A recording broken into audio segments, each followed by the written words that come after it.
Hello and welcome back once again to TOUCHSTARVED the demo. Let's play. Yes, once again, back here for one last episode, one last hurrah before we close this demo chapter, and then perhaps we'll see this game again once it fully releases. But anyways, yeah. So last episode we ended off finishing the demo and ending off on mainly following Kura's route, quote unquote his route. So we were more focused at this point on his character, because what happened before this?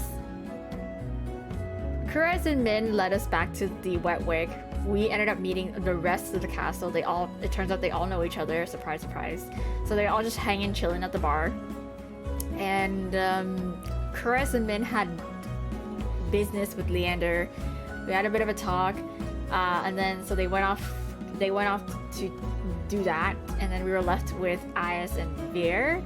And then afterwards we saw Kuras walk off after coming back from wherever it is that they had a chat with Leander. Same thing with Min. And so we were like, oh, we need to go say goodbye to Kuras because it doesn't seem right. But then in doing so, we accidentally bump into a bunch of drunk people, or at least one angry drunk dude who wanted to pick a fight on us. But then everybody else, the Bloodhounds, so Leander's crew was just like, hey man, take it outside, don't cause trouble.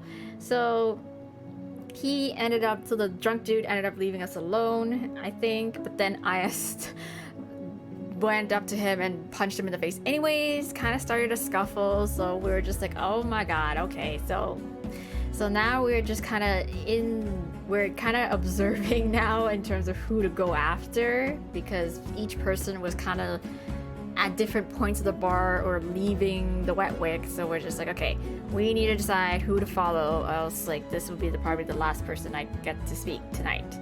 So we did Kuras. He led us around this little like mini tour of, the town, because we were trying to lose this cleric that he gave.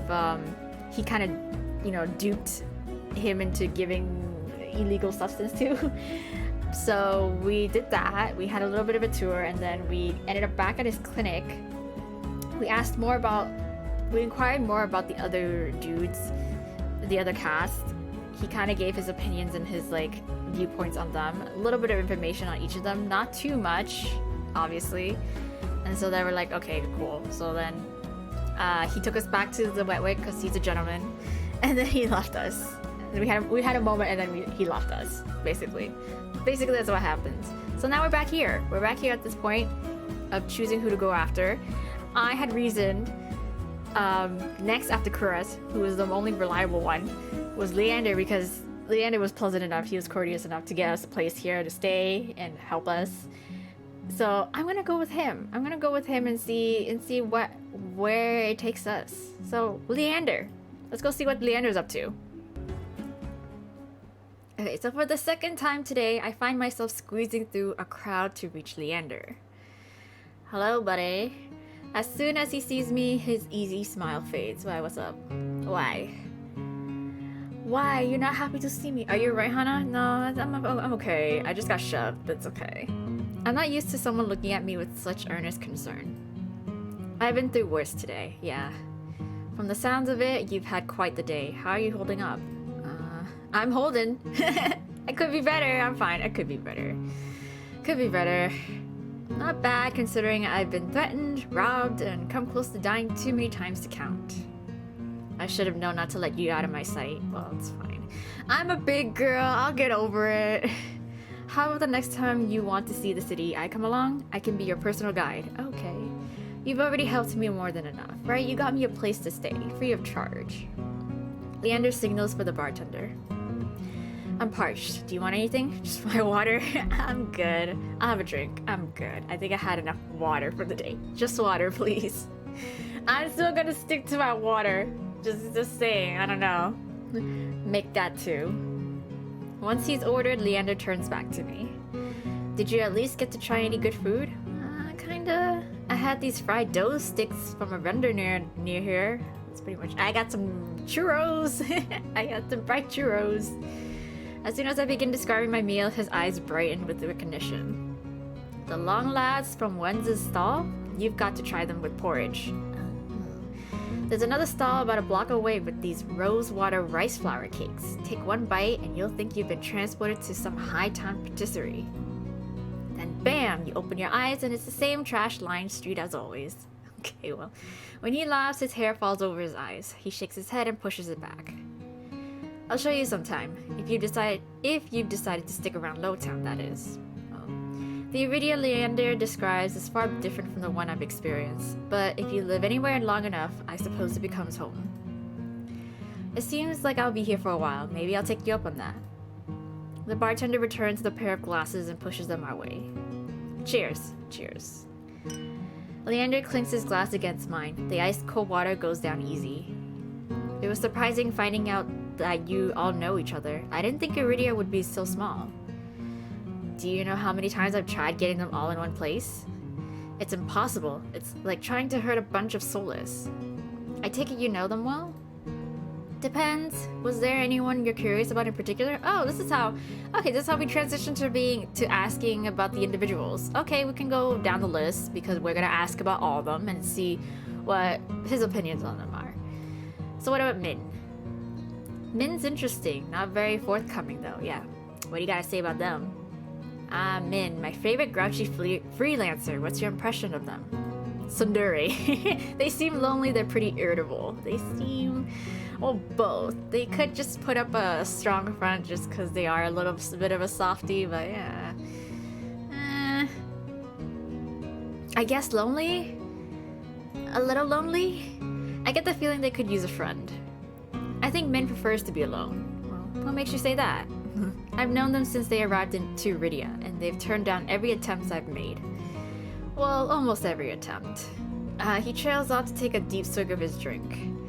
Anyway, I'm just saying if Min wanted to be your friend, you'd know. Okay. Okay, Kuras. What do you think about Kuras? Do you and Kuras work together? Occasionally, did the mysterious competent doctor catch your eye? Well, he seems like a good person. He seems like a good person. He seems to know his craft very well. Helped me again with my arm. I will not shut up about my arm because, again, I got that shit torn off.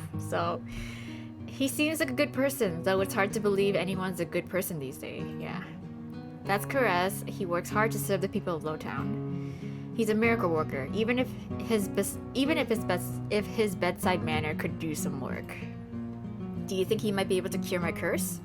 I don't know. Leander starts to speak but pauses to consider me for a moment first. Kuras is good, but he's only a doctor, right? Besides, unless you're actively dying, he'll make you wait in line all day like everyone else. Okay. He sticks to his guns in terms of the queue. It's like, you have to be dying first, or else it's appointments only. So you're friends with Ayas, yeah. I have been for a while, but he's rarely in town. Where'd you run into him? Well, his place. The Sea Spring. Leander chokes on his drink. He coughs violently into his fist before giving me a surprised look. Yeah, I know, but somebody told me that it could fix my problems, so I had to try. You went all the way out there? How'd he treat you? He threatened me.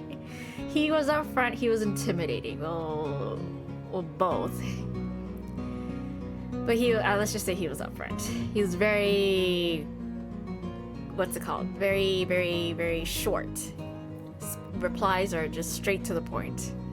He was honest. He told me about how the Sea Springs' power comes with a heavy price.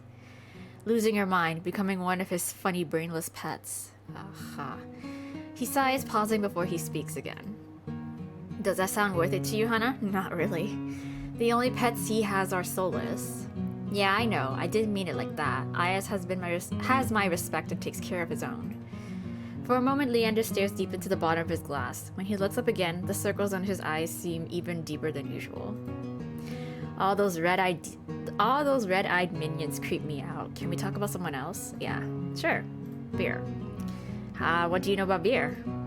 Leander shakes his head slowly, his expression grave. Veer, a living example of the son of Beams' cruelty. Oh, shit. Most days they keep him on a short leash. I'm surprised you ran into him. Well, he was, So tell me what you make of him. Well, I want to know more. He's rude. He's rude. No, like no. To be honest, he was kind of rude. He stole my keys. He stole my key. Tried to. It was very up in my face. Is he always so rude? Leander snorts, but a smile tugs at his lips. To everyone but Ayas. Oh, really? If Veers is ever nice to you, you should take that as a hint to run. Why would the Cinnabim let someone so dangerous hang around in bars? As long as he gets his job done, they don't care. Oh. And I mean, I don't mind having him around. He can be fun, and he's got a real presence. Uh-huh? What exactly does that mean? Leander shrugs and laughs under his breath. Oh, he's nice to look at. Mouthy, but his tongue's the least dangerous part of him. Okay, that about covers it. Aren't you tired of standing? Let's find you somewhere to sit. Okay, Leander pushes away from the bar, beckoning me to follow him. Okay, let's go sit by there at the corner. He leads me to a small booth hidden in a nook of the bar. A pair of bloodhounds notice him and immediately leap to their feet, offering their seats to us. That's nice. As I slide into the booth, a web of graffiti scratched into the booth's tabletop catches my eye. The deepest grooves form the outline of the dog from Leander's posters. Dozens of roughly etched names surround the drawing, some fresh, some well-worn. What is all this? It's a tradition. Whenever someone joins the Bloodhounds, they have a drink with us and then they carve in their initials. Oh. The barkeeper must love that, yeah. After the first year, she finally stopped charging me extra for damages. 2 years and countless drinks later, she added her own name. Oh, wow. You're not planning on recruiting me, are you? He quickly shakes his head. Not yet. You need time to think about your own path. Okay. Do you know what you're going to try next? The question gives me pause. I take my hands out from under my cloak and rest them on the table.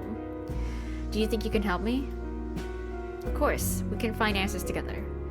Leander starts to reach for me, as though meaning to take my hand before stopping himself. His eyes flicker to mine. I won't fail you, Hannah. And if you ever need a taste of normalcy, I'll always be here for you. Uh-huh. My chest tightens at the memory of touching him. Even now? Leander swallows. The table groans under his elbows as he leans forward. Okay, we could hold hands, I guess. The booth is so narrow that he completely blocks my view of the bar counter. It's almost as though Leander and I are completely alone. If that's what you want. Okay. How did it make you feel? It was warm? Exciting? I don't know how to describe it. Leander rests his right hand on the table. He looks at me, smiling when I place my hand in his. Slowly he begins unwinding the bandages, stopping every so often to glance at me. As my skin becomes visible, I cast a nervous glance around the bar, but as far as I can see, no one is paying us any attention. Leander squeezes my hand gently. No one will notice. Okay. He pulls back, raising his hand to his mouth so he can tug his glove off with his teeth. The muscles in his forearm tighten as he flexes his fingers. Our eyes meet and Leander offers his hand again. There you go. Hand holding on demand. Yay! A lump forms in my throat. I'm certain Leander sees it in my face, the flicker of desperation. His voice lowers to a whisper. Anything you want, Hannah. Okay, I'll touch his hand. I touch it. I reach out, allowing the tips of my fingers to glide along the lines of his palm. He shudders with a nervous laugh. That tickles. Emboldened, I twine our fingers together and give an experimental squeeze. His hand is soft. Somehow I expected it to be more rough. Leander looks from our hands to me and smiles. Nice, isn't it? Yeah. I've done this once already, but it still makes me lightheaded. I'm not sure if I'll ever get used to this. And yet, I want to be even closer. My heart hammers, filling my ears with a pulse that grows unbearably loud until I pull my hand back. Are you alright? Just shy. I'm super shy. Oh, wait a minute, now I'm making mine. I can barely hear his words over my pounding heart, but I manage to nod.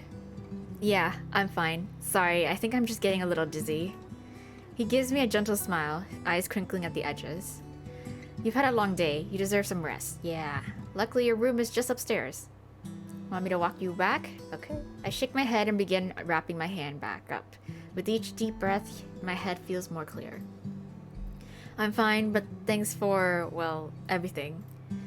Remember what I told you. If you ever need a break from the chaos of the city, I'll be here for you. Oh, okay. When I rise, Leander gives me one last smile. Good night, Hannah. Okay. Night. I trudge up the stairs, but even as I leave Leander behind, the warmth of his skin still lingers on mine, burning through the bandages. Ah, yes, hand holding. Love it. Okay, anyways, there we go. So we can take a peek of his little blurb here as well, too, as we wrap up, seeing what he has to say. So Leander, the heroic mage. Leander offers you something that should be impossible, a taste of normalcy free of your curse. As the first person to withstand your touch, he could change your life, but some things are simply too good to be true. Leander promises to help unravel your curse, but at what cost? Everything is at a cost. Everything at a cost. Okay, anyways. We can skip back, and then we can always go back to choosing the next guy down the list. Okay, we're gonna go down the list, sort of, kind of, at this point, because we kind of did the two guys that I thought made the most sense in terms of our relationship status that we can go after. That we can go after. So we're just gonna go finish off the rest of the guys. So we're gonna start with Ias, our fellow guy, who I guess he has points. He has brownie points for us because he punched the guy for us. Okay. So. Hello? Game, what did I do? What did I do? What happened? What did I do? Okay, there we go. What did I do? Okay. So, morbid curiosity draws me after Ias. I slink out the back of the wet wick. Okay, we follow after him. The alleys is dead silent. Not really what I expected from a fight. A dull crunch reaches my ears, then a thud. I peer around the corner of the building, careful to keep hidden. Dark, glistening red spatters the ground, spidering through the seams of cobblestone. It guides my eye to a collapsed body across from me. Did you, what? Once so violent, the rough neck is now little more than a sack of crumpled flesh, blotted with mud. Dude, he just, took this guy into the back alley and just beat the shit out of him. Thanks, I guess, but, you didn't have to go that far. Ias exhales, his breath misting against the cold air. Blood flecks his knuckles as he looms over the motionless body, his feet on either side of it. Did you need to, get something out? You needed, a punching bag? Fear spreads like ice in my bones. Moments ago, he was joking and friendly with the others, but now... Ias' crimson eyes find me in the dark. Not running, Sparrow? I hope that you got out all the steam that you wanted to let out. So, that means no beating me up, right? I wearily rise to my feet, moonlight illuminating my face. I thought I was out of sight. Got eyes in the back of my head. Oh, nah. Aya steps off the roughneck. My eyes stay locked on the body. It's wet with layers of blood and grime, completely still. You didn't kill him. Well, not like it matters in this town, I guess. He's alive. Okay. Sorry. I just assumed the worst. Are you sure? Calling me a killer or a liar?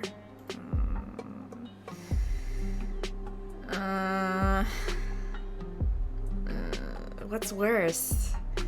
I don't know what's worse. I don't know. I feel like his pride would be a little bit more wounded if I called him a liar. A killer. Killer. Must be scared. No, you won't hurt me. It comes out more like a question. His eyes flick down my body, then up again. Not like him, at least. His bloody knuckles catch his attention. He tries to rub them clean, but ends up smearing the blood around more. I keep making bad impressions on you. I didn't know you cared about my opinion.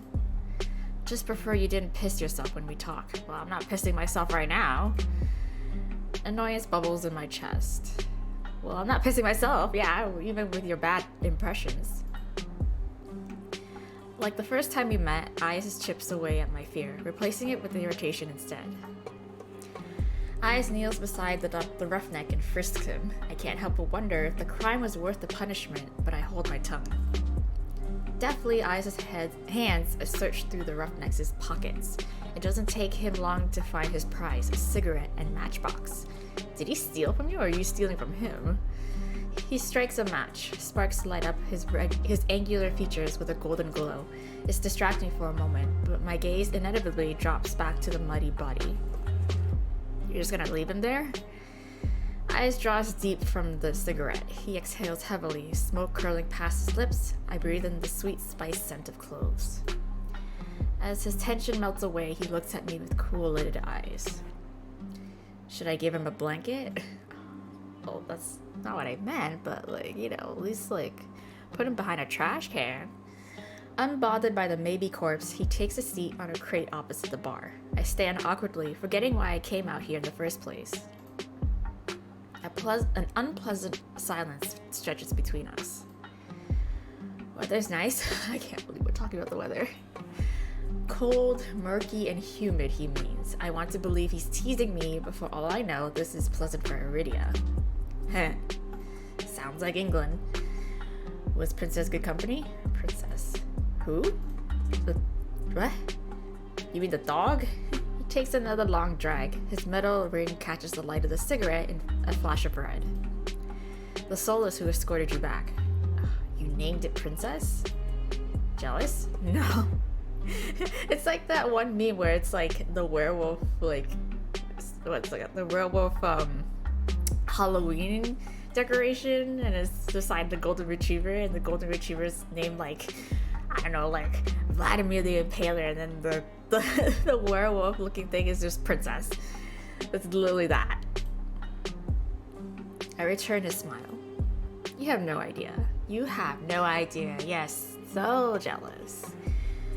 I think your nickname is more fitting. What? Sparrow? Oh, Sparrow. Not sure where Ayas got it from. Maybe I should tell him to call me by my name, but it's kind of nice. Not that I'd ever tell him that. Before I can dissect my feelings, I quickly change the subject back to the soulless. Surprised he didn't kill me. She was cute. Yeah, she was actually kind of cute. She was kind of cute. Like a strange, hairless dog with multiple eyes and tentacles or fringes. I don't even know. She was kind of cute in a weird way. I glance absentmindedly at my hand, remembering how she nuzzled into my palm at my touch. Ayas' eyes softened for a brief moment. Her tail wouldn't stop going when she got back. The group of them don't get much attention. I think she's cute now, but wait till you see her tricks. She knows tricks? Like what? You taught her tricks? Princess is a smart one. She'll learn anything if you have the right rewards. Oh, sounds about right. The idea of tamed soulless is still so outlandish to me. I was mauled by a mindless, bloodthirsty beast, and he's talking about them like they're pets. But it's possible, all because of the sea spring. I need to get the answers he wouldn't give me before. Okay, yeah, that's true. I carefully take a seat beside him on the crate, contemplating my strategy. He doesn't seem to mind. He closes his eyes, tilts back his head against the wall, relaxed. Without the pressure of his intense gaze, I feel myself ease up too, as long as I keep my attention away from the bloody heap across from us. Again, why can't we just put this guy behind a trash can? It's ruining the view.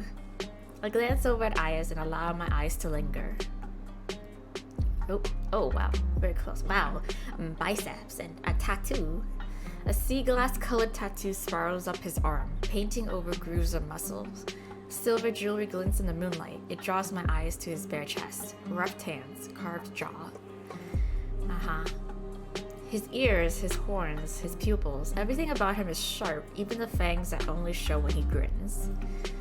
But my attention is drawn back to the tattoo. Something about it feels unnatural, as if the tendrils move when I'm not looking. Interesting. What's your verdict? You're okay. I whip my head in the opposite direction. What verdict? Got a long, good look. Are you impressed, or do I need work? My face grows hot. I've seen worse. You're annoying. You're annoying. You're annoying. He responds with a low chuckle, draped in smoke. Didn't stop you from staring. My embarrassment spikes. Without thinking, I blurt out a change in topic. I have questions about the sea spring. Boredom eclipses his amusement in an instant, and he closes his eyes again. He's probably like, oh my god, all they ever want to talk about me is a stupid sea spring. I bet he's got like a whole like rehearsed like salesman line, like, this is the sea spring, this is what it does, this is what you need to do, like, this is the cost. Of course you do. I thought I made myself clear what you'd be giving up. Before you kicked me out to go drinking, I still need to know more. My turn for a question. Oh, we're playing 21 questions now. It sounds more like an order than anything else. I bristle under his narrowed gaze. Fine. He takes a long pull from his cigarette and lets the smoke trail slowly from his lips. Your curse. Oh, and now everybody wants to know about my curse. Okay, fair game. What about it? This song and dance is all too familiar. The selfish questions come first. What does it do? Is it painful? Can you control it? I brace myself for the inevitable onslaught. Now he's gonna ask something different. Is the thought of living with it really so unbearable? My dread dies with his words. No one has asked me that before. You've survived this long. Unless you're running out of time, I'd wonder if it's really worth the sacrifice. Right. I mean, it's an inconvenience. And it doesn't really look nice. I look like Emotep from The Mummy. Before he like, managed to get all his souls to like regenerate his body. He flicks the cigarette aside and props his head on blood-smeared knuckles. Ugh. But what do I know? I'm just an outsider. My fingers fuss with the trim of my cloak. Ordinarily I feel annoyed, but now my chest feels tight. You could have sold me if you were less honest. You're a shit salesman. He laughs under his breath. Harsh words. We lapse into silence again. This time, it's surprisingly nice. The quiet, chilled air as a calming reprieve. You didn't seem like an outsider back at the bar. A lot of people like you. Ayas raises a brow at me. I start by asking about... Oh yes, people. We can ask about people to other people. Who's he like most... Oh, he's most close with Veer. They're really buddy-buddy, so I'm kind of curious. On that. I was surprised to see you and Veer are close. Blessing and a curse. From what I've gathered, most people think he's, I don't know, an asshole. And Waters is wet. I wait for him to elaborate or add his thoughts, but he doesn't. So what do you like about him? He laughs a quiet laugh, as if amused by my question. A lot of things. You already named one. You like that he's an asshole. Temperament matches the drapes. Looks good in blood and better in tears. Favorite thing is the tail. Sometimes it frizzes up if you... He catches himself, clears his throat. It's hard to not let the disappointment show in my expression. Veer is one of the most honest people you'll meet. Just don't listen to a single thing he says. What? Those sound like complete opposites to me. Like it's like what's it called? Oh yeah, no, never mind. We don't have to save for this. I totally forgot. I was like, oh shit, I forgot if I need to save or not. Anyways, yeah, those sound like very contradicting statements. But okay, let's ask down the list, Kuras. I didn't know that you and Kuras were friends. In a way, I help him in the clinic sometimes. Doctor doesn't let most people closer than arm's length. And you do. Hearts is on my sleeve. Oh, so you're an honest person. Get the sense Kuras was like that in the past. Must have been burned. Oh, he trails off after the last few words, then shrugs. He opens up in his own ways, if he's relaxed enough. I don't know how to even imagine that. You'd be surprised, even the doctor has an endearing side. Okay, I can't decide what's more intriguing, the fact that Kuras has an endearing side, or that the idea that Ayas has managed to coax it out of him. Tell me if you uncover any of his other secrets. I'd kill to know more. Sure. Okay, Min. Maybe Min doesn't necessarily like you, but they definitely pay attention to you. Ayas' reaction takes me off guard. He growls, pinches the bridge of his nose, as exasperated as I've ever seen him. I make enemies as easily as I breathe, Sparrow. Doesn't bother me. Oh. But that Doves has got it out for me for no reason. Maybe they're unsettled by the sea spring? Maybe they're unsettled by the sea spring? I don't know. It's not about that. Oh, they have history. Maybe? Sort of? Goes without saying that they've got some issues. Don't think they understand that you catch more flies with honey than vinegar. Honey has left a bad taste in my mouth in the past. It could be the same for them. At least you're capable of a conversation. Thanks. Do me a favor and teach the Dove some manners. Thought they'd lay off eventually if I didn't bite. Hasn't happened yet. I briefly considered the possibility that Min wants to get bitten. I'm not about to propose that though. Interesting. This is like some one-sided history with Min. He's got beef. He's got beef. I like Leander. Leon Kennedy, not Leon Kennedy. You and Leander clearly get along. You like Leander? He's pleasant. Doesn't everyone? He's helped me a lot since I arrived in Viridia. He even got me a free room at the Wetwick. His charm has gotten him far, but for a leader, he sure likes it when others take control. Part of me desperately wants to ask what he means, but Ice continues before I get the chance. Surprised we get along? I thought you'd be at each other's throat instead of drinking buddies. His smile is easy, but there's a dangerous edge to it. Leander's has done a good job for a human. Naturally, there'll come a time when his resolve is tested. Same could be said for anyone, in this plane or in the next. As for my resolve, well, stick around in Iridia long enough and you'll find out. I nod slowly. I can't decide if it sounds like a promise or a threat. Got any more observations, Sparrow? No. My main point is that, speaking from experience, being an outsider usually means you don't have friends. I don't. Oh, well, you don't look like it. I level him with a tired look.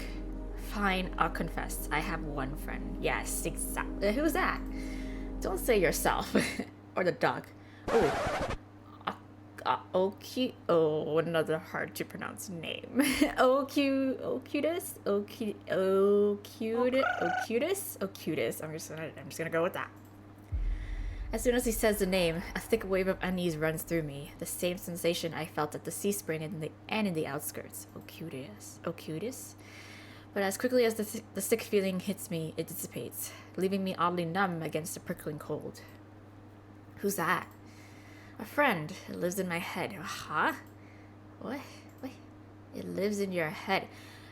Don't tell me it's that strange-looking octopus thing that we saw briefly behind you. Ice taps his temple with a finger. Right here. Scared you off yet? That'd be the third bad impression I've made on you today. Now I'm morbidly curious. I'm stunned for a moment, processing what he's just told me. Then I burst into a fit of laughter. He's like, it's the voice in my head. And we're just like, oh my god, you're so funny. You're serious? Ice grins wide enough to flash his fangs. Deadly. It sounds so fucking absurd, I can't help it. On top of everything I've gone through today, it feels like I'm living a fever dream. I've come close to death more times than I can count, encountered tame, soulless, and a horrifying group mind, and now I'm supposed to believe that there's someone living inside Ice's head? There are tears in my eyes by the time I rein myself in. Ice waits patiently, lips quirked in amusement. Sorry, it just sounds so ridiculous. The tension that wound my shoulders so tightly has melted away, and for the first time in a long time, I feel like I can breathe. I feel better. Duckus, where's the rat's at? Where in the rat's ass are you? He's kind of passed out. Raucous, gruff shouts rise in the streets, echoed by the sound of heavy boots sloshing through mud. The voices share the roughneck's accent from the bar, the same roughneck who is still maybe dead and lying bloodied across from us. I nearly forgot about him. I shove to my feet as their voices get louder. They're closing in quick, and Ice is just like, whatever. He's just like, whatever. Ice pulls me by the wrist out of the alley, away from beaming moonlight. Oh, okay, we're actually going. We're moving. We dive into a nook between buildings, veiled in the shade of tattered canopies. It's a tight fit. Ice boxes me in against the wall, his body all but pressed against mine as he towers over me. Yeah, your big-ass fucking titties. Just taking up all this space. For the second time today, the heady scent of smoke envelops me, but this time cut with the metallic tinge of someone else's blood. Ice pitches his voice low. Quiet. Yes, I know. My heart leaps into my throat. I'm suddenly acutely aware of the heat radiating off of Ias's body, the feeling of his leg grazing my thigh, the closeness of his breath. This is bad. I squirm against him and earn a burning crimson glare. Do we really have to... Oh. His hand covers my mouth, muffling my whispers. He shakes his head. Don't. Damn, he's over here. Dukas, wake up. Dukas, you bastard. A group of individuals, all brandishing spiked weapons, fill the alley. Oh my god. They all wear violet sashes, some kind of uniform. I wish I could see what they're doing, but Ice's arm all but blocks my sight. Yeah, too big. Too beefy. My eyes trail up the teal markings. They coil around his arms, his bicep. They lead up to Ice's collarbone to the cords hanging around his neck. And to the smuggest smirk I've ever seen. Can you stop? Just glare at him, stare at his chest. Just stare at... I don't know, staring at his chest is a good idea. It's just so much. so much chest. Okay, let's glare at him. I would love nothing more than to chew him out, but his hand is clamped over my mouth. I fix him with the deadliest glare I can muster. Eyes responds with a wolfish grin, and I realize I've locked myself into eye contact with him. Okay, alright. You wanna play that game? I ain't scared. A thrill jolts through me, my face hot beneath his touch. This can't be happening. Why am I getting worked up in this situation? Voices in the alley grab Eyes' attention this time. Shit, he's got more broken ribs than whole ones. What kind of freak did this? Well, what do you think? Fan out, find the cocksucker responsible. You three, take Dukas back to base. At least he's still breathing. The alley clears out as footsteps rush away from us. We stay still until they're distant, melting into the rumble of the quarter. Only then does Eyes take his hand off my mouth. Oh my goodness. When we finally step back into the moonlight, the night air is ice on my skin. I feel dazed and the need to keep my eyes off Eyes at all cost. Was that really necessary? The tremble in my voice is nothing but embarrassing. Staying hidden was the best option. It would be a hassle to run into them with you there. What, because I'm deadweight? Because 3 bad impressions are enough for one day. The answer is too vague for my liking, but he's probably right. Either way, I don't have the energy to argue. Come on, Sparrow. Let's get you home before you're framed for murder. Very funny. Okay, Jesus. Alright, what an adventure. We reached the front of the wet wick too quickly. I hate to admit it, but I don't want to separate from Ayas yet. And not just because he never answered my questions. He's infuriating. As easily as he makes me feel on edge, he can make me feel safe, secure somehow. You know where to find me. At the creepiest place in the world, right? Risking my life to actually even get there. Take your time before you decide to drink. I happen to like your shitty attitude. It takes me a moment to process it. Then my eyes flutter down to my feet. I'll keep that in mind. When I glance back up from the ground, Eyes is already down the street, disappearing into the throng of people. No fanfare, not even a wave. Asshole. He's just he's our token diamond in the rough. Or it's like, you know, he's rough around the edges, but he has a heart of gold. He's that kind of person. Hello? Oh god. Game. This is Ayas' blurb. So, the demon renegade. An intimidating yet laid-back outsider, Ayas presides over a sea spring with unnerving powers. He offers you a miracle, but the price means submitting yourself to the horrifying presence at the heart of the spring. Will you gaze into the abyss for answers, even at the risk of losing yourself? Yes, that is his blurb. So, we're gonna go back then and go continue on our little list.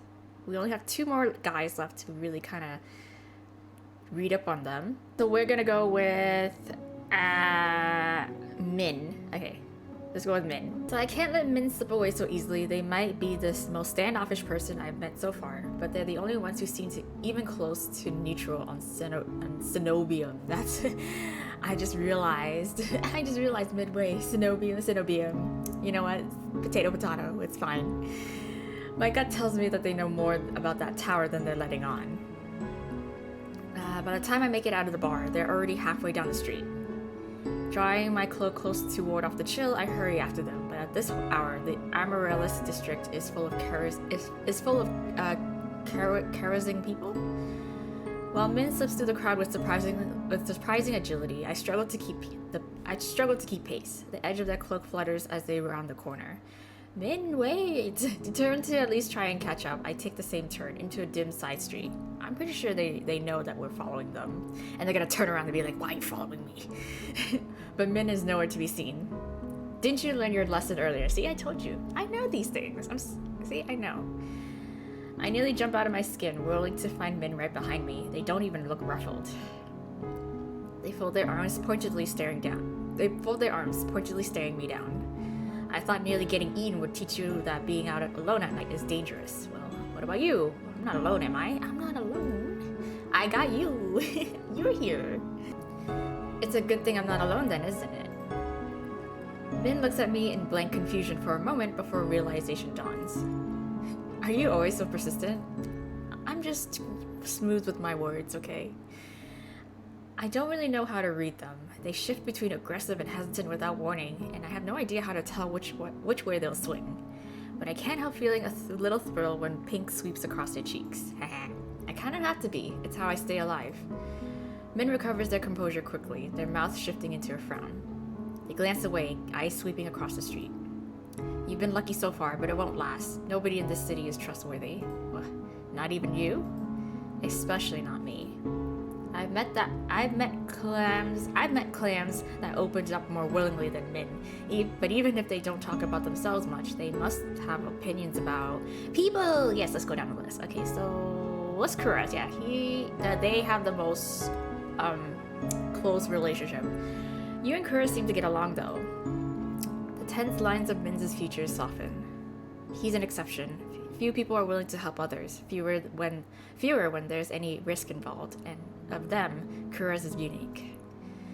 And I have a feeling that Min doesn't smile often, but the curve of their lips, however slight, is unmistakable. They catch themselves, their expression closing off with a near audible snap. He's not the worst, a decent doctor, even if he asks too many questions. But nothing is really free here. He didn't take any payment from me. He rarely does. That just means he's paying down the debt elsewhere. Oh, interesting, okay. Leander. Why do you not like him? Leander seems fond of you, but you don't seem fond of him. He's an idiot, an obnoxious blowhard who can't shut up to save his life. Their words are harsh, taken at face value, but it's at complete odds with the flush creeping across their cheekbones. They sure do blush a lot. Is that all? They huff. It seems to physically pain them to speak again. He does acceptable work. He pays on time, which is more than I can say for most. And his bloodhounds look after Lowtown. And if he was capable of being quiet for more than 10 seconds at a time, he'd be almost tolerable. Their tone grows almost fond, but then their brows drop together as they glare at me. Why? But I'm not one of his bloodhounds. If he told you otherwise, he was talking out of his ass, as usual. Okay, I didn't assume. He has work to offer, and sometimes I take it, that's all. Okay. Somehow I doubt that, but Min seems disinclined to say more. Okay. Alright, the two bad apples. Nah, they're fine. How did you meet Veer? Min's face scrunches like they've just bitten into a rotten lemon. That perverse fleabag jumped me during Fogfall, so I stabbed him and left him in the gutter where he belongs. Oh god. Jeez. My heart thuds hard in my chest. Their voice is icy with disgust. The night air feels warm in comparison. It's only a shame it didn't stick. I suppose I'll have to keep trying. Why do you want to kill him so badly? I swallow hard, a sour feeling twisting in my stomach. I take it your opinion hasn't changed. My voice comes out a little shakier than I would like. They glance at me and a flicker of something, guilt, flashes across their expression before it's buried in irritation. He fucks with people for kicks. Every sentence out of his mouth is either crass innuendo or a conceited put-down, and whatever he's done is bad enough that the Cenobium has him on a leash. There are monsters living on every other street. He's the only one who needs a muzzle before he's taken out for a walk. Belatedly, I close my mouth. Okay. And Ayaz. You don't seem to like Ayaz. I don't like anyone, but especially not that bloodthirsty gangster. The words tumble from their mouth before I can even finish my sentence. Did he do something to you? Has he not done something to anybody? Beyond existing? No, but I'm not waiting around to get hurt first. Oh. That sea spring he runs, with all those smiling red-eyed people, I suppose his one saving grace is that he hasn't forced anyone to drink from it, yet. Monsters like him don't know or care about what they have. It makes me sick. Oh wow, they feel very strongly. Their voices echo down the empty streets, startling me. I blink, staring at them. You really don't like monsters, do you? Min fixes me with a flat gaze, their pale eyes like chips of ice. Every monster forced their way out of the shroud and into this world for some reason. I may not know Ayas' reason, but to the vast majority of monsters, humans are food, playthings, or beneath notice. That may simply be their nature, but I don't have to like it. True. And I'm not going to risk my life in the hopes that any one of them is different. A lot of humans fear or hate monsters, but there's something different about how Min talks about them. It sounds personal. If you're going to keep asking questions,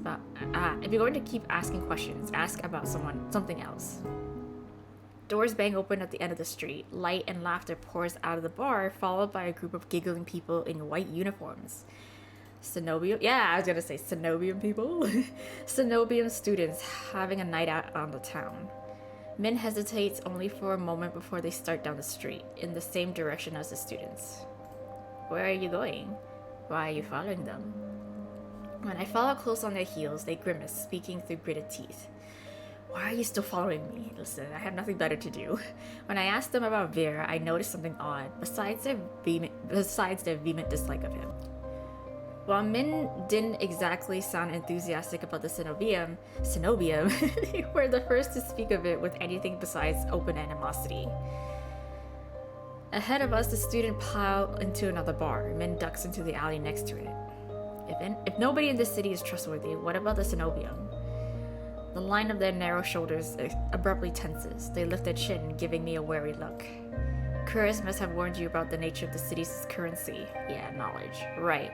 Information and secrets. I fidget uncertain. I don't trust Min's unpredictable moods or all the things they clearly aren't saying. Their eyes dip towards my hands, passing over the bandages like a razor. The pressure light, but full of keen-edged possibility. I shiver, hastily shoving my hands into my pockets. They frown, but their gaze drifts away from me, to the window of the bar next to us. It's opaque, either frosted glass or caked in dust, but some of the warm light diffuses out into the alley. The Cenobium is a place of learning. If someone has questions that can't be answered anywhere else, the Cenobium might have the solution. Or at least that's how it was, once upon a time. These days, its doors are closed to outsiders. That's about what I expected after how I was practically shooed off earlier. Just as I start to relax, they speak again. Whatever you're looking for there, the cost may be higher than you're willing to pay. The sheer hypocrisy of their words tick me off. What gives you the right to talk when you're doing the exact same thing as me? What questions are you asking that only the Cenobium can answer? That's personal. Yeah, we know he doesn't know about our hate words. So there is something. Oh wait, no, we're talking about him. I didn't read the dialogue correctly. Sorry. He's curious about the Cenobium. He's interested in the Cenobium as well. Cenobium. I'm sorry. Why do I keep pronouncing it incorrectly? I'm so sorry. So there is something Min's looking for at this Cenobium.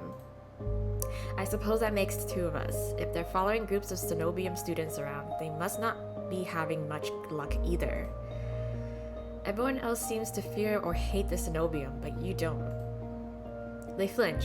Spurred onward by curiosity and my lingering annoyance, I press forward. You must know something about them, something you haven't told Leander or Kuras. But they're not letting you in, which means you're one of the outsiders. But, they're really offended. In the space between one breath and the next, Min closes the distance between us.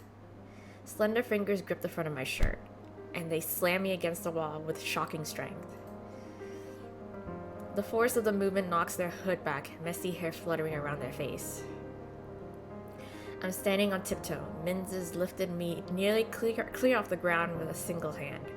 Are you like me, where it's like they're half of some monster or something else, like they're cursed somehow, some way? The realization sends an electric tingle down my spine, but before I can begin to wonder what that's about, Min snarls in my face. You don't know what you're fucking talking about. The angry twist of their mouth draws my eyes down to the beauty spot at the corner of their lips. I can't seem to stop staring at it. It's incongruously delicate compared to the fire in their gaze, the steel-boned strength in their grip. But then, so is the rest of them. Neither do you. What's your fucking problem? Well, neither do you. Neither do you. We're practically strangers, so why are you acting like you know anything about me? Your line of questioning isn't exactly subtle, and it's not hard to guess that this has something to do with your hands. But you think you can use me to get into the cenobium? Don't be naive. Well, I'm not. I didn't have that thought. I don't get angry easily. I can't afford to, and a moment of carelessness could be fatal. But when they mention my hands, my temper flares hot. Who says I'm the one who needs you? Realization strikes me like a thunderclap. You're not getting anywhere by yourself either, are you? But you can't make yourself ask for help. You're stuck, and it's your own fault. Ooh, read them like a book. I brace myself, expecting Min to snap at me again. Instead, their gaze drops, eyes falling away from my face. Their brow furrows in frustration, but the twist of their mouth is miserable. Their voice trembles almost imperceptibly when they speak. I know. The city only cares about what you can give, or what it can take from you. Information, power, connections. If you're an outsider here, nobody will help you. Nobody will even try. You don't belong anywhere. My heart thuds in my chest for an entirely different reason now. They seem suddenly very small. Alone, like me, right? We're the same. Min, we can help each other, God. Min jerks backwards, releasing me so abruptly that I nearly stumble. Maybe they realized how close we were. Maybe they said too much. Press forward, let them go. Nah, I think that's a lot for them. A lot out of them for now, so we should go easy on them. My fingers tremble, adrenaline still coursing through my veins. Even if Min seems intent on pushing me away, I don't want to curse them. Not like the shrine goers or that traveler. Min takes a deep breath and lets it out as a sigh. When they look at me again, they look unusually serious, maybe even sincere. You shouldn't be around me, Hana. You find someone safer to ask for help. Before I can think of what to say, the tavern doors bang open again. The cenobium students spill back out, considerably drunker. Their ranks seem to have swelled with other barflies. The group floods back into town towards that great tower rising moonward. As I'm distracted by the commotion, Min slips away from me, drawing the hood up. I catch their eyes for just a moment, then they're gone, vanishing into the crowd. Okay, there we go, and their little blurb here is the cursed outsiders, so they're cursed as well, like I suspected, or like we suspected. Despite their cold nature and familiarity with violence, Min is just as desperate as you are to get into the cenobium. You may be able to help each other, but they're keeping as many secrets as you. They claim they're dangerous, but could they be your only chance at getting into cenobium? Okay. Is that it? No, we have Ver. I think we have Ver left. Yeah, I think we have Ver left to do, so we'll just do that. Zippy. We'll just do that in a whoop, really super quick. This might be a long episode in that case, but I guess it's fine. I can like cut stuff out and like shorten stuff, perhaps. But anyways, yeah. So last person is Veer. Of all the people I've met, only one left me with more questions than answers.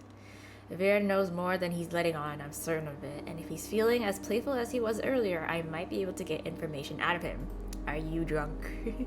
Still lingering doubts looms heavy over my decision. Can I really trust someone who lies so readily?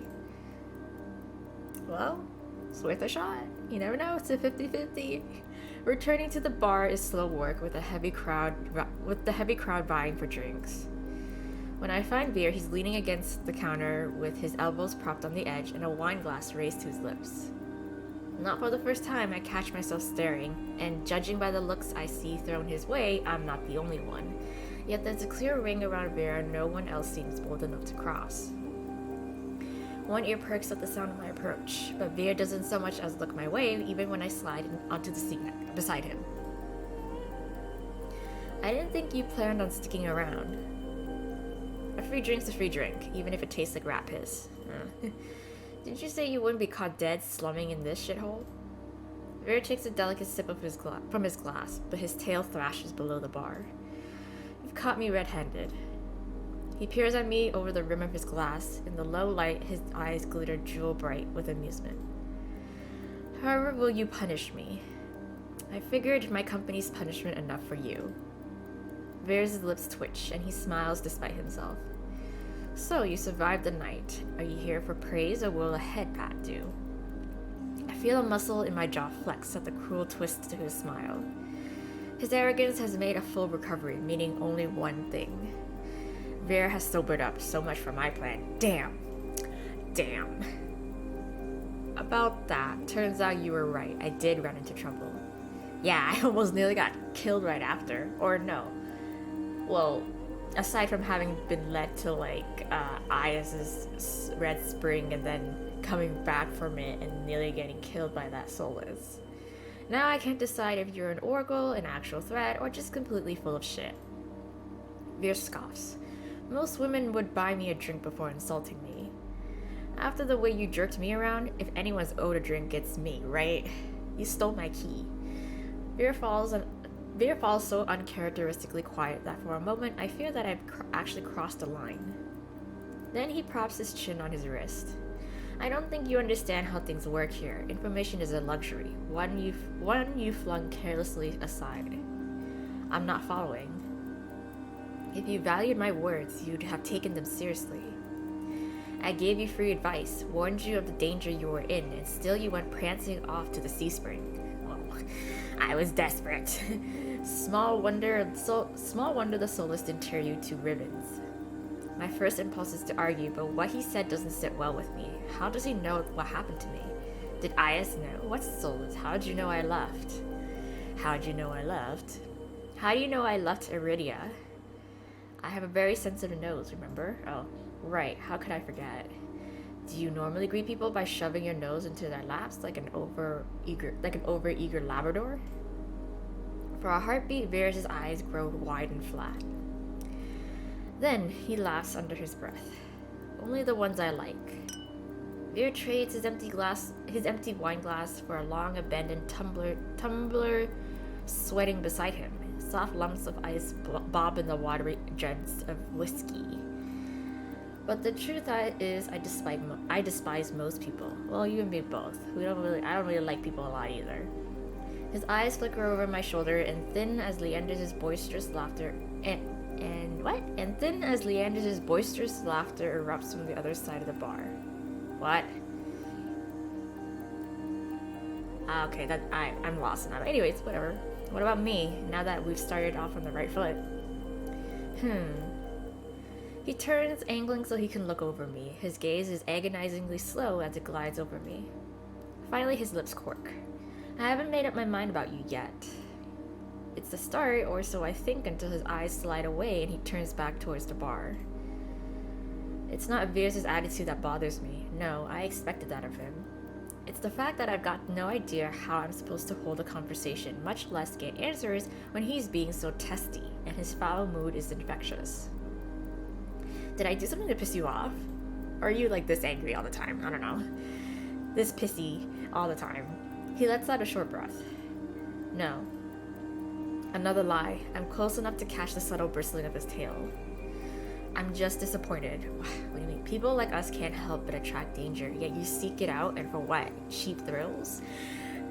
Baby, I don't need dollar bills to have fun tonight. Yeah, I'm Sia. Call me Sia. I wasn't trying to get eaten by soulless. There's something I'm looking for. And you think Min can help you? Leander, are you really willing to risk your life with those dipshits? Well then, what about you? Will you help me then? I don't know. I don't have that many options. What life? You've got no idea what I've gone through, or... Forget it. I don't want to trauma dump on you. I start to rise, but... Veer touches my shoulder. It's a little more than a brush, but enough to give me pause. His eyes searched mine, softer somehow than before. They couldn't even begin to understand you, but I could. I could help you, if only you'd listen. I could fix you. I can fix you. How do I know I can trust you? You don't, but I'm slightly less inclined to waste your time with empty flattery or insults than those two. Is what you desire really worth risking your life for? If you knew the kind of life I've lived, you wouldn't be asking. Veer considers the condensation sweating from his glass for a long moment before speaking again. Will you trust me? I think you already asked me about that, but I would say for now. Again, we still don't really know each other that well, so who am I to just, jump headfirst into saying yes completely? I, too, am not raised by a fool. Mama didn't raise no fool. For now. Good enough for me. Veer raises the tumbler to me, then snaps back the dregs. Once he's finished, he wipes his mouth on the back of his hand. Let's talk outside. Okay. If I have to smell Leander's skunky aftershave for much longer, I'll hurl. With that, he slips away from the bar, leaving me to follow the path of his long, trailing tail through the crowd. It's so cold outside, the breeze cuts clean through my bandages, freezing my fingers. But if the chill bothers Veer, he doesn't show it. He lopes purposely down the street into an alley. This far from the wick, the bar's racket is a little more than an indistinct hum. This street's as dead as the Amaryllis district was crowded. A vague sense of unease falls over me. You had questions, ask. Okay. Veers his breath mist in the dark. In the cold moonlight, his shadow stretches unnaturally long over the cobblestone street. Quickly, I've got a show to attend. Heavenly Ludus, as I'm sure I've mentioned. He looks down his nose at me, effortlessly imperious, with one hand set on his hip. And for a breath, I'm reminded of the stark want that gleamed in his eyes when he touched me. If he weren't so pretty, I'd walk away. But I need answers, and I can't think of a better way than starting with the people I met earlier. If Veer doesn't prove trustworthy, maybe one of them will. First, I ask about. We'll just go down the list. Or actually, no, we'll go. Yeah, no. I was gonna say I was doing it in a way where it makes most sense in relation to the character. So, like, for example, Kuris with Min because they seem to have some sort of connection. Leander with Kuris as well, etc., etc. So, for Veer's case, it was mainly he came in with Ayaz. So we'll ask for that. I'd like to know more about Ayaz. You two seem close. He made an impression, Not surprising. He's strong, ruthless, easy on the eyes. Okay, nah. Gives it almost as well as he takes it, even if he's awfully greedy. Big, everywhere, really. Well, okay. That's not what I really wanted to know, but okay. Bit simple, but you know what they say about still waters. I don't. Yeah, I don't, but I'm too distracted by the change that's come over Veer to ask. A coy smile plays at his lips as he winds a finger around the chain dangling from his collar. I thought you didn't like most people. Ayaz isn't most people. He's better. Our eyes meet, and Veer's tender expression curdles. He makes a tiny sound of distaste in the back of his throat. He's more trouble than he's worth. Dangerous, too. Stay far away from him and those red-eyed freaks if you value your safety or your sanity. Is that why you scolded me for going to the sea spring? I really don't think Ayaz is as bad as you're saying. You don't know him, not like I do. Okay. The corner of his lip twitches. Okay. Alright, let's just go down the list. Next relation he seems to have would be with Leander and Kuris, so let's go with Leander. What do you think about Leander? I don't. An unusually curt answer for Veer. I don't buy it. So you're not very fond of him? I wouldn't spit on Leander if he were on fire. Veer shudders. Oh no, he'd enjoy that far too much. To call Leander trash would be an insult to manure. He's a pathetic, slimy little man-child in big, shiny shoes. I've seen mutts rutting in gutters with more dignity. Wow, quite the colorful choice in vocabulary. You are very... You don't like him, but what's the history to lead to that, you know? I'm interested in that. I have to remember to close my mouth. Okay. Next is Chris. Because, again, when we encountered him the first time, and he took a whiff on us, he was like, I smell death on you and that doctor, but he said it like, that fucking doctor, and it's just like, wow, okay. I wanted to ask you about I regret speaking as soon as I start. Veers has mentioned Kuras before, though not by name. His reaction last time was nasty, but I can't back down now, not with Veer eyeing me suspiciously. About the doctor, Kuras. I tense, ready for a blowback, but Veer only flicks his hand dismissively. Bit of a bore if you ask me, but he's popular enough. Yeah, because, you know, he's the only medical professional around here. You know, on account of his massive heart. He winks as though the stress is placed on heart wasn't already suggestive. There's always a line wrapped around the block for his services. People can't seem to get enough of his special medicine. Probably because he doesn't charge anything. Yeah, well, and then Bear's just like, I don't know about that, girly. I don't know about that. Bear's tail gives an impatient twitch. Or they're eager for a little mouth-to-mouth with their pelvic examination, if you get what I mean. What? When I grimace, Veer grins wolfishly at me. There's clearly no point in asking him anything else about Kuras. I think he's just... Are you deflecting by just making innuendos? Like, what is what? Before I can ask my next question, Veer gives a frustrated growl. Don't you dare ask me about another soul. I haven't got all night for idle gossip. But I wasn't finished asking. You get 2 more questions, make them count, okay? So much for being helpful, but I suppose that's just how information works in this exhausting city. No more time for idle chatter, I'll get straight to the point. Leander told me that the Cenobium imprisons people. Did he mean you? Leander's is a moaning fool with a throbbing victim complex. He loves to see himself as a savior, but the only difference between his cronies and the Cenobians' stooges are the uniforms. I'm at a loss for words. Interesting. I don't know what surprises me more, the bluntness with which Veer spoke, or the venom lacing his ordinarily silken voice. You're asking who when you should be asking why. Says the asshole counting my questions, right? Like, you're just dropping bomb after bomb on me, like... The look he throws me is infuriatingly self-satisfied. Fine, why were you imprisoned? For the same reason they'll disappear you given half the chance. I'm something special. Veer bows his head, gathering his hair in his hands and lifting it from his shoulders to bear the plain leather collar adorning his neck. See this collar? He cranes his neck, inviting me to lean closer. Looks unremarkable, doesn't it? Oh, but it's magic? I had assumed that Veers' collar was a personal touch. On closer glance, the thick, supple leather is molded to fit his neck snugly. But the large silver buckle seems easy enough to pry open. Touch collar. Wait, are we not gonna ask about Min? We can't ask about Min? Okay, if we're going farther past this little interaction and not coming back to the menu, I mean the choice list, then like I gotta go back. Oh, we can go back towards the end. Yeah, we can just do that. Yeah, touch collar. I reach forward to touch the buckle, but obviously no touchy. Veers' hand lashes out. Long, slender fingers wrap around my wrist, exerting just enough pressure to hint at how easily he could snap my bones. Don't you know better than to touch without asking? He tuts like a scolding teacher, but an impish smile grazes his lips.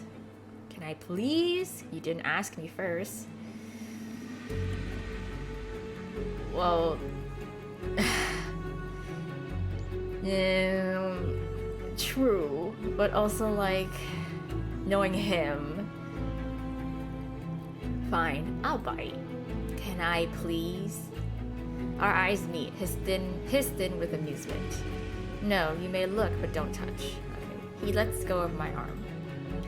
I smooth down my bandages, more to get a grip than anything else. I can't lose my composure again. By now, I'd fully expected Veer to begin walking away, but the fact that he's still here suggests that he either forgot about his warning, or he was never counting my questions to begin with. Are you saying that's what will happen if the Cenobium finds out I'm different? I'll be collared? Doubtful. They keep me around because I'm the best at what I do. And what exactly do you do so well? Killing? Killing, yeah, I figured. He says it carelessly without hesitation. As long as I wear this collar, I'm made to hunt the Cenobia's dizzying array of enemies.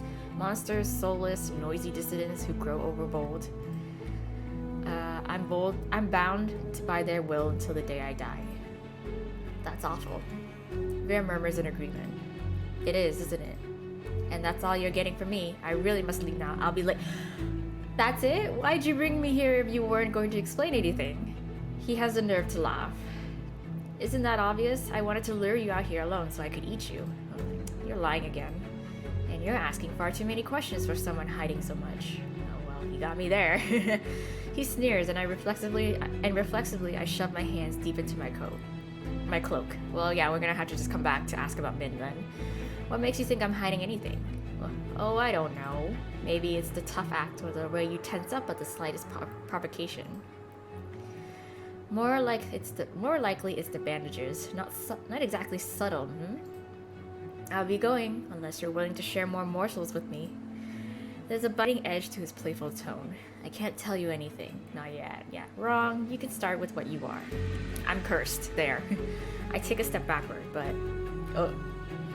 He cornered me. My back hits a wall as Vera follows me in lockstep. I turn only to find his left hand resting on the wall beside my head, caging me in. Have a dome.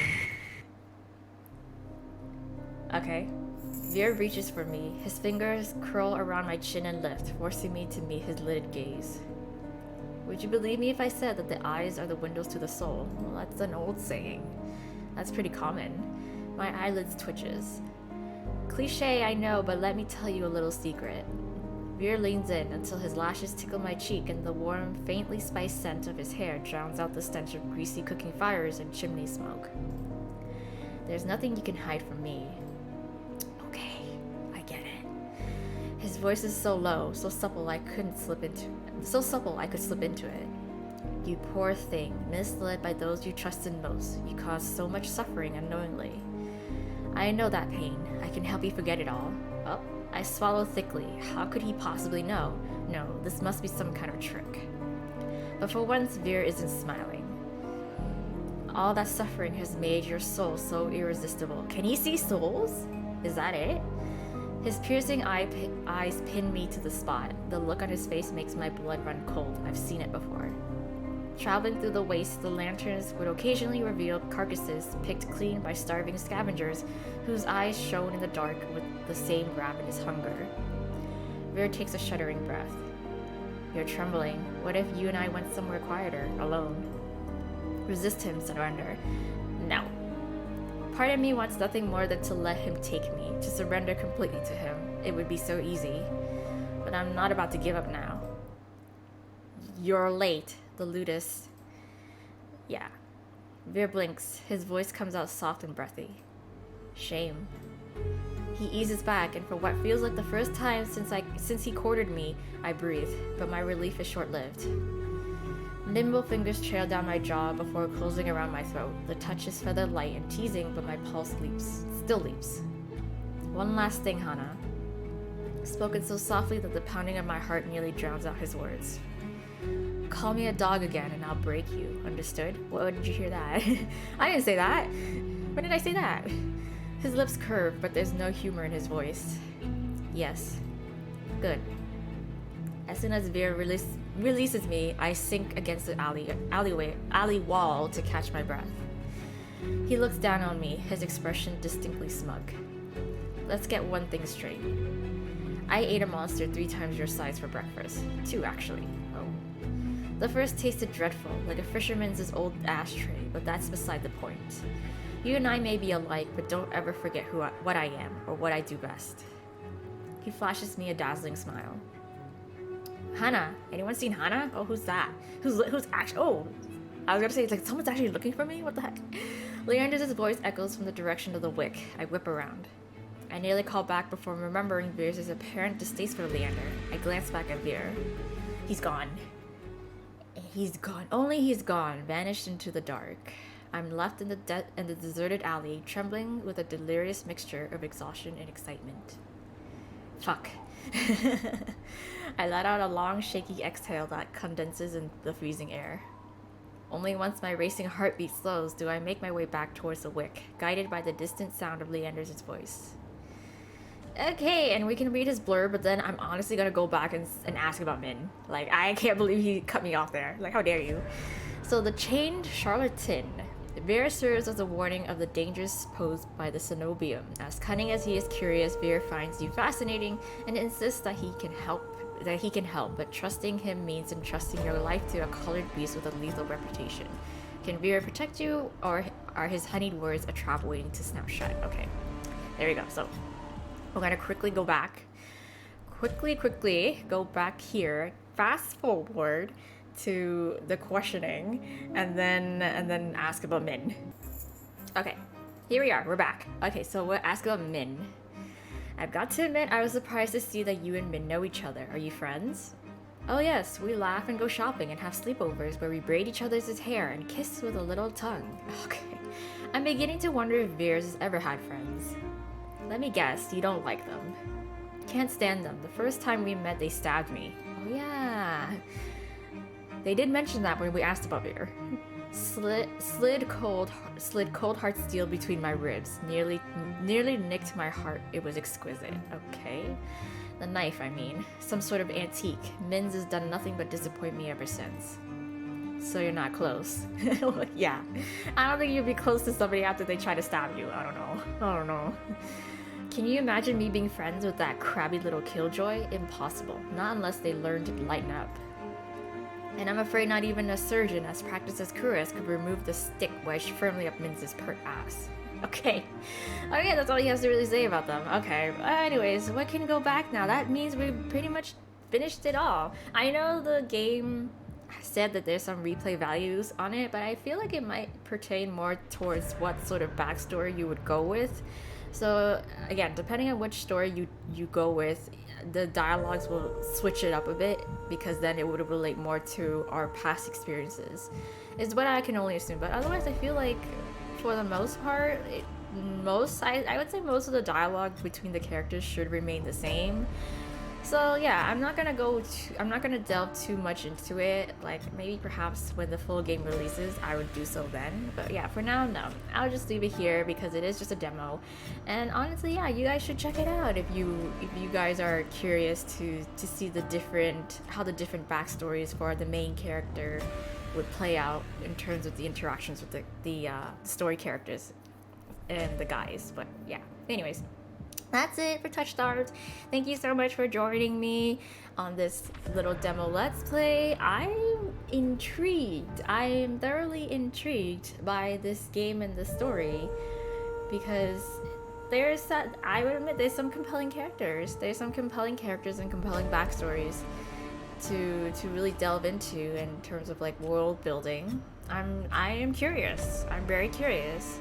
And not to mention the fact that, you know, the art style of it is really nice. So I would definitely go check it out once the game has a full release. And yeah, you can see I should probably see the full Let's Play once that happens on my channel here. But yeah, until then, subscribe and hit the notification bell on my channel, because if you guys don't really know, I'm on a semi-hiatus on the channel in terms of uploading. My schedule is really all over the place. I never know when I have the time to record and upload and like edit and stuff like that. So even if you ask me when's the next time I will upload certain Let's Play, or the next time I do something, I can't really tell you. I don't have a sure answer. So the surest way to know is just to subscribe and to turn on the notification bell. But otherwise, I am still active on the channel itself in terms of answering any comments or questions that you will leave on my videos. So there's that. But yeah, otherwise, yeah, that's all for now. I'll see you all in my other Let's Play, or any other new Let's Play I decide to drop. Until then, bye!